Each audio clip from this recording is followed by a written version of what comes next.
शिवसेना उद्धव बाळासाहेब ठाकरे पक्षांच्या कार्यक्रमात एक भावनिक क्षण पाहायला मिळालं. पक्षप्रमुख उद्धव ठाकरे यांच्या भाषणानंतर पक्षांच्या नेत्या सुषमा अंधारे या भावुक झाल्याचे दृश्य समोर आले. सभागृहात उपस्थित कार्यकर्त्यांसमोर त्या अश्रू अनावर झाल्याचं पाहायला मिळालं आणि हा क्षण सोशल मीडियावरही मोठ्या प्रमाणात चर्चेत आला. उद्धव ठाकरे यांनी आपल्या भाषणात पक्षांचा संघर्ष, कार्यकर्त्यांची निष्ठा आणि गेल्या काही वर्षात आलेल्या राजकीय आव्हानांचा उल्लेख केला.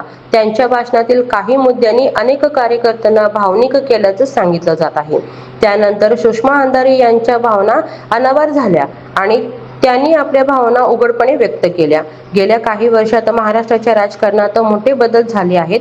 शिवसेनेतील फुटी, बदललेले राजकीय समीकरणे आणि पक्षांसमोर उभे राहिलेल्या आव्हानांच्या पार्श्वभूमीवर कार्यकर्त्यांमध्ये भावनिक वातावरण निर्माण झालेलं दिसत आहे. त्यामुळे हा प्रसंग केवळ एका नेत्याच्या भावनेचा नसून पक्षाशी असलेल्या बांधिलकीचं प्रतीक असल्याचं काही जणांचं मत आहे. दरम्यान या घटनेचे व्हिडिओ सोशल मीडियावर मोठ्या प्रमाणात व्हायरल होत असून समर्थकांनी विरोधकांकडून विविध प्रतिक्रिया दिल्या जात आहेत.